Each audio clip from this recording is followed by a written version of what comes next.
Okay, welcome everyone. If you want to participate on this specific panel, please take your seats because we will be starting shortly. Yeah, it's quite an interesting setup with all this buzz, but I think this is what technology is about. Welcome everyone. I'm Aga Gajewska. I'm public sector leader for PwC. And we are going to discuss a fascinating topic, in my opinion, which is technological sovereignty, digital sovereignty, AI sovereignty, you name them. I'm very happy that I'm joined today by two fantastic panelists. So I will shortly introduce you guys, but then I will give you a little bit of time to also tell a little bit more about what you are doing. So Professor Laurent Dodot, Laurent, you are CEO of Lighton, a company based here in France that is dealing with AI models both for public and for private sector. That's correct. And Stefan Hoffmann. Stefan, you are from France, but right now based in Berlin. Also with a company that is very much focused on digital sovereignty and helping both public and private clients with their journey on AI. And we only have half an hour, which is almost like nothing for a topic like that. So I will jump in almost immediately, maybe with a warm-up question, and I will start with you, Laurent, about, so first of all, tell us why is this topic important to you, and first of all, maybe, what do you understand as digital sovereignty? Well, yeah, this word can mean many things. Of course, sovereignty, it can be seen as something very defensive, and I'd like to find some counter-arguments that sovereignty, it's something that you can look in many ways. It's first sovereignty on the technology. This technology, like AI and especially generative AI, is going to have so much impact on the economy. We are talking about whole GDP points that could be changed by this technology, that it's super important that states control at least part of this technology. I mean, it's in the future, I think there will be the coexistence of course, the US is still a leader in the market, and there's no question about that. But I think it's also important that here in Europe, we also have some alternatives, maybe more where we have more control on the technology, where we have more control on the data as well, because sometimes for very sensitive data, you don't want to send it on some server, may it be in Palo Alto or Shenzhen or whatever. And it's also finally sovereignty over the values, because the way these language models are built and being fine-tuned is nothing. It's not objective. Companies that build this language model choose certain data sets and have certain values in what topics are going to be allowed. And I think this is important as well, that we stand as European with our own values. Okay. And right now, Stefan, similar question to you. I think it would be also great to hear a little bit about what you as a company do. But what I've heard just from Laurent is it's not only about geopolitical, because most of the time we're talking like China, US, maybe Europe, someone in between. But when we are also talking about sovereignty, about trust, about security of our own data, our privacy of our own data, is it also something that you understand as digital sovereignty? Yes, that's very interesting. I think there is not a single definition of sovereignty that we all agree on, to start with. It has many dimensions, in my opinion. You have the sovereignty of the politics, so government having a certain sovereignty, a specific interest. It has to safeguard when it comes to foreign affairs, for instance. Then you have the idea of sovereignty of the internal administration, of the public administration, meaning its ability to remain relevant in the future, to keep on providing services to the citizens, and to provide good services to the citizens. Then you have the idea of sovereignty for businesses and for the individuals as well, which is also important. So we do a lot of work with government, various levels of government in Germany.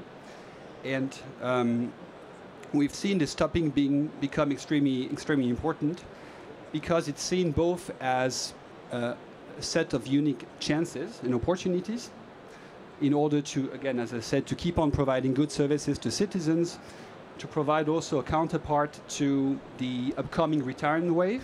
So many civil servants in Germany will go retire soon in 10 to 20 years from now. And technology is one way to provide a counterpart to that. And so those are the chances really provided by AI in the government. And then on the other side, you have, of course, the challenges that are provided by AI, that posed by AI, which is who will take care of my data, where will it be stored, where will it be processed, who might have access to it or not. Those are concerns, especially important when you are a government, that you need to address. And that's why the discussion is really still ongoing in Germany at the moment.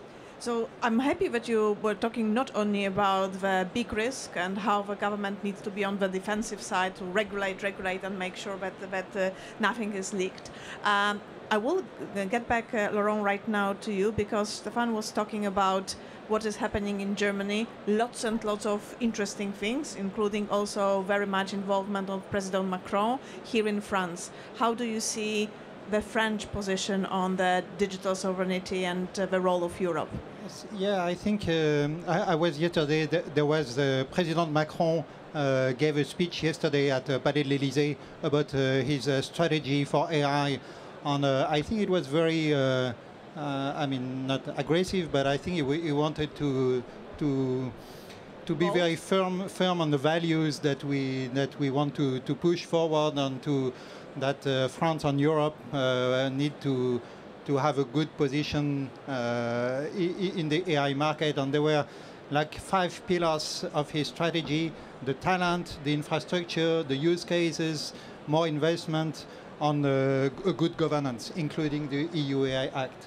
So I think it's, and there are many interesting initiatives in a private market at the moment. There are new startups in France, and there is a good ecosystem. But I think it has to be, there has to be as well a public policy that goes with it to establish France and Europe as, I mean, not only a market, but also some good technology provider that we can export. Sure. So you, Stefan, were referring to almost like the 3 areas where the government needs to intervene. The first one is to keep us safe, yes, to really make sure that sovereignty means that our data, our national interest, our private interests are protected. The second one is to make the government relevant. So effectively, while private sector citizens are using more and more technologies, governments are also the role to play here. And I would even say, given right now, but specifically in Europe, but not only, we are under such a huge pressure to get more people to public sector, and the services are under huge pressure. Clearly, AI use of digital technologies is making a big difference. And the third one is also be like the market orchestrator. Yes, clearly we here in Europe, we are saying we don't want to get that much behind. I was in the plenary session at a certain moment, and it was said actually we can still win this race. So these are like 3 different buckets or 3 different areas where the government needs to intervene. So let us maybe start with this first one, regulations. Yes. So how to keep us safe and how to make sure that our data and our national interests are protected. It's a difficult one because on the one hand you want to regulate something, but you don't want to over-regulate. Last year, it was like lots of interesting conversation about EU AI Act, about the US TikTok Act, and so on. Give me some good examples of countries or conversations that are going into the right direction in this space. Yeah, I think the EU has certainly taken a special approach. Maybe I wouldn't say unique approach, but certainly a very decisive approach in adopting the EU AI Act. I think from what I can observe, this is really the most far-reaching regulation we have right now in the world. And other jurisdictions have taken steps in regulating AI. Some of them have taken the existing legal framework and adapted it to cover use cases involving AI. Some have provided guidelines or something that is more, providing guidance framework, but less stringent. And I would say generally the EU AI Act follows a sound approach that is also aligned with the values we have as European, what we are willing to accept and what is not acceptable to us. But we should be very careful not to over-regulate, like you said. And I think we can discuss the pros and the cons of the EU AI Act. But at the end of the day, what will be also very, very interesting will be to see how will the national governments or local governments understand and interpret the AI Act, and how will they basically act within their own jurisdiction. And it would be good actually in this specific case to see some sort of unified approach, not to have one government that is especially lax with the understanding and one that is especially stringent, like we've seen sometimes in the case of the GDPR. So pretty much consistency in this approach. Laurent, I know that you want to add something to this. I have a follow-up question, but please go ahead. No, I think I completely agree with what Stefan said. I think it's the EU Act is a good step forward, and I think if it helps to build trust in this AI system, it's good for us, it's good for companies, it's good for government in helping building trust in this AI system. I think the risk-based approach is a sound approach. I think there are some details in the AI Act that I think I would have written differently, but but still it goes in the right direction. And also I'm also looking forward to see how it's going to be implemented in practice, because it's general principles have been laid out, but now let's see how it goes in practice. There are still some gray areas about the data, about many ways, and but at least we know what is in which use cases regulation is important, and I think it's a good starting point. It's going to evolve over time as well. One thing from my perspective, whenever we having conversation also with our public sector clients, but also private sector clients, is about, it's certainly the conversation about AI Act made some problems, some challenges very visible, and started like the real conversation about how these things can be addressed. Some of us probably like some good things can be done differently, probably they could, but I think this is right now about this implementation, and this is the next topic that I wanted to follow up with you, because you, Stefan, said something like this, that it's really about consistency and really making sure that we have the right people who are able to effectively implement these laws and making sure that these regulations are followed. One data that comes to my mind, I very much follow up Edelman Trust Barometer. Every single year, there is a new report, and it is looking at trust in different stakeholder groups around the world.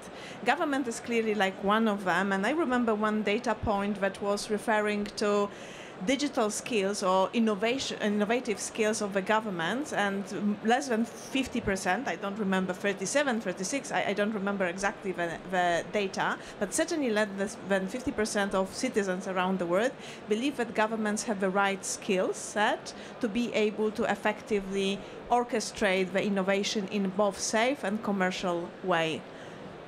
Any thoughts, any reactions to this one? I think what is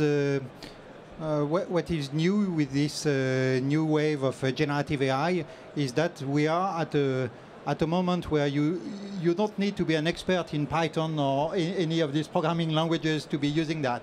So I think in terms of skills, I'm not saying that it's completely straightforward, but at least, I mean, you have to learn how to prompt a model, and it's not that easy, but at least it's now open to a wide variety of people, and upskilling is much easier. It has never been that easy. So in the second block, when we were talking about how the government is making themselves more relevant, more efficient, making also work more interesting to their people, this is where we are well covered. What about this regulation and really adopting the regulation in real life and interacting with business, interacting with the market and citizens? I would just like to add maybe a point what you said before on the skills. I think there's a lot of very skilled and competent people in the public sector that need to be empowered also to really act as champions for AI and for technology within government. And you don't need everyone to become a data engineer, a machine learning specialist. You need to have a differentiated approach where you have a few leaders that really understand the technology in and out, and people who are, less, don't need to own less the same type of skills, but are able to understand also the ethical implication of using AI, the main safety principles, what you need to pay attention to. So I think, considering that, you don't need also to spend a ton of time training and upskilling people, because a lot is already there, and there's a lot of willingness also to learn, also in public sector. So again, and whenever we are talking about digitalization of public sector, saying actually the hardware and software is maybe 10, maybe 15% of your success, whereas in changing the culture and upskilling the people. Yeah, but I think this AI acts as an accelerator to the digitalization of the government. Really, we see there is more care in the what's the data governance that you have. There is more care in who has access to which data, and finally a better service to citizens. Which I hope it's the call of most of us governments around the world. So we covered the first, we covered the second. Let's go to the third one.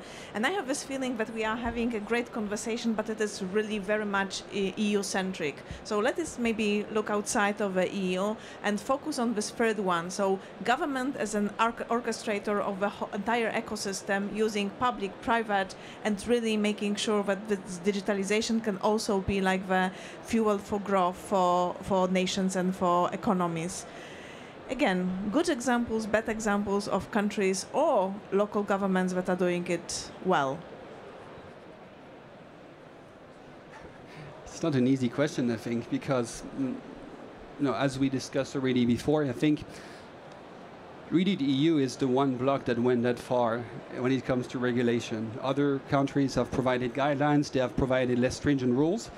And I think many of them are still really observing what is going on with the technology, trying to understand really the implications of the technology. So we really have a unique positioning, I would say, in the EU. We've been shooting first. I hope, obviously, that it has been the right shot. But we don't know so much as to how the technology will evolve and what challenges might be brought in the future. Now, just Stefan, one comment that I would make here is clearly this is about the regulations, but there are many countries, many governments around the world that are also using quite a bold system of incentives and support and private sector cooperation. This is something that I also wanted to explore a little bit more. Yes, I think with the AI, it's a unique opportunity that we have to reshuffle some of the positions that maybe the big internet company of the US may have or may not have in the future in this generative AI. Say OpenAI is becoming one giant, but there may be some new companies like OpenAI appearing here and there. I'm thinking of new areas in the world, like in the Middle East, for instance. They become very active, and they buy a lot of GPU power to train new models. Or Southeast Asia as well, in Singapore, I see these countries being very, very active in AI. So I think it's interesting. This geopolitics of AI is somehow changing the positions on things we have observed in the past with chips or with cloud may not happen completely the same way for AI. Would you explore this one a little bit? Why is it not going to happen exactly the same way, or what can be different this time? Because I think you still need investment, but the investment to make a large language model is much lower than the investment to make a chip factory. And timescales are much lower as well. So there is a possibility really to have newcomers in the field. I'd like to second what Laurent said regarding the very active approach followed by some countries, especially in the Middle East. So you've seen the setup of sovereign funds, of Saudi Arabia, for instance, with huge amounts of money, amounts we probably won't have access to in the near future in Europe. And I think it shows also where certain countries are trying to position themselves. They see AI as an opportunity now to really show their competence, attract talent, very important. And they're really putting in the means for that, the financial means for that. So I think we have to be more ambitious in Europe when it comes to how much money we dedicate to AI. In France is foreseeing also a fund with several billions of euro for that. So I think we have to become much more ambitious. Also when it comes to funding research, including fundamental research. And finally, when it comes to providing the infrastructure for our companies to succeed and to be able to, for instance, to train also AI models in Europe. We don't have as much computing capacity that the US has, for instance. This is where we need to be much more proactive. Yes, yesterday night, President Macron said that in Europe we have about 3% of the GPUs worldwide. And that's very little. I mean, we only have 3% of GPUs in Europe, so that's not where the big... so his objective was to increase this number to 20%. I don't know if we are going to achieve that, but at least that would be... I mean, as you say, we don't have much computing capacity, and that's really the fuel of this new AI generation. I think it's a really mind-blowing number because it impacts so many things, and also how the governments, how effective and how efficient the governments can be running their policies here. Listen, before I leave the floor to the questions from the audience, one more question about your interest in this space, working with governments, because clearly both of you are representing the strong startups who work generally in the market, but for whom public sector is an important client. Why is it the case, and where do you see the sweet spot for the companies like yourselves? Yes, for Lighton, companies are coming to companies on public sector. They are coming to us to have their privacy by design type of AI, because we have models for generative AI that we install directly on premises on the servers of our clients. So this privacy by design is really something that governments are looking for. Maybe we are working, for instance, for the Greater Paris region on all their support for IT. That is very sensitive data that they want to keep on premises, and we are installing an assistant, an AI assistant for technicians for the IT system. That's just one example, but we are also talking with DGFIP, which is like one of the main public body for IT, like for the tax system, and they also look for sovereign in any sense, in any meaning that we explained earlier on, sovereign AI in the generative domain.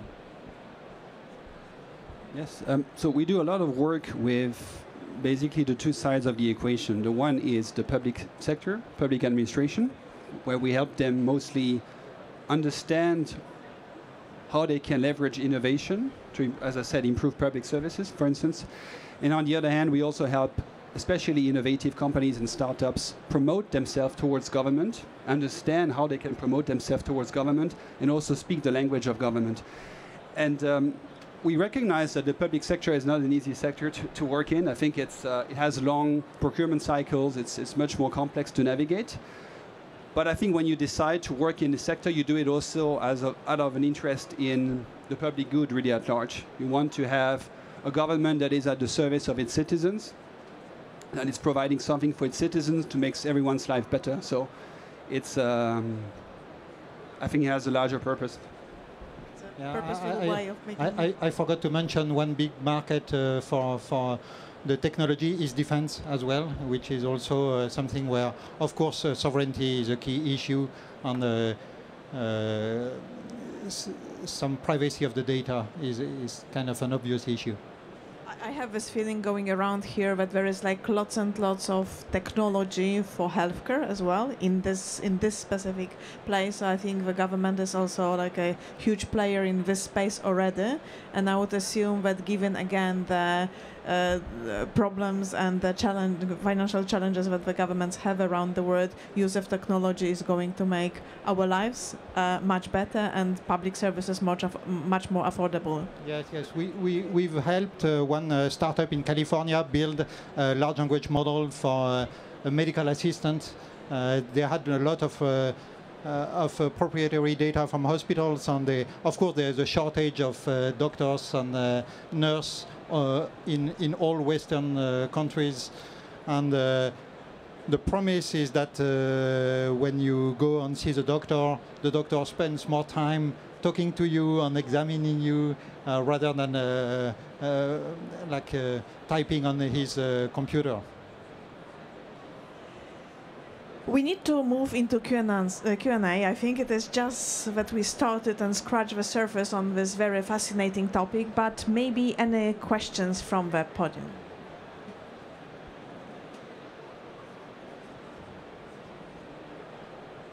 Anyone?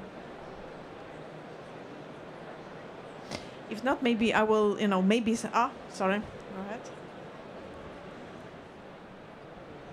Hello, thank you very much for this interesting presentation. My question is, I'm studying at Sciences Po here in France, and I'm doing digital affairs. My question is, what's the biggest challenges? What are the biggest challenges of working with government? Where do you think the government should adapt to make your work most effective? Thank you.